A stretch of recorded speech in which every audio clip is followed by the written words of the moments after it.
Roof concrete போட்டு எவ்வளோ நேரம் கழிச்சு க்யூரிங் ஸ்டார்ட் பண்ணணும் அப்படிங்கிறது தான் நிறைய சைட்டில் பேசிக் மிஸ்டேக்காக இருக்குது. பொதுவாக ரூஃப் காங்கிரீட் போட்டு 6லேருந்து 10 மணி நேரத்துக்குள்ளே ஃபஸ்ட்டு க்யூரிங்கை ஸ்டார்ட் பண்ணணும். அப்போ தான் காங்கிரீட் ஈரம் காயாமல் மெயின்டைன் ஆகும். அப்படி பண்ணும்போது அப்படியே தண்ணி விடாமல் லைட்டாக ஸ்ப்ரே பண்ணி விடணும்.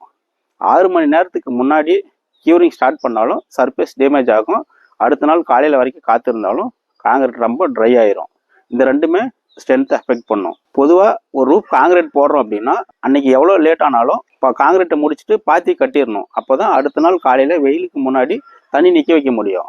ஆனால் என்னோட எக்ஸ்பீரியன்ஸில் நிறைய சைட்டில் பார்த்துருக்கேன், கொஞ்சம் ஈவினிங் லேட் ஆயிடுச்சுனாலே காங்கிரீட் போடுறதுக்கு அன்னைக்கு பாத்தி கட்டாமல் அடுத்த நாள் கட்டிக்கலாம் அப்படின்னு சொல்லி விட்டுருவாங்க. அப்படி விடுறதால அடுத்த நாள் பாத்தி கட்டி உடனே தண்ணி நிற்க வைக்க முடியாது.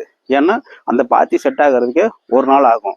அப்படி ஒரு நாள் ஃபுல்லாக தண்ணி நிற்க வைக்காம விட்டோம் அப்படின்னா காங்கிரீட்டோட ஸ்ட்ரென்த்து பாதி குறைஞ்சிரும். ஒரு ரூஃப் காங்கிரீட்டுக்கு எத்தனை நாள் க்யூரிங் பண்ணணுங்கிறது எவ்வளோ முக்கியமோ அதே மாதிரி அதை ஸ்டார்ட் பண்ணுறது கரெக்டான டைமுக்கு பண்ணமாங்கிறது ரொம்ப ரொம்ப முக்கியம்.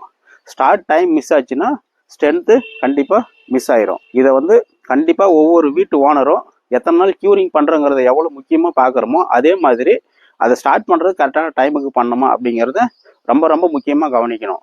அதுதான் ரொம்ப முக்கியமான விஷயம். நன்றி.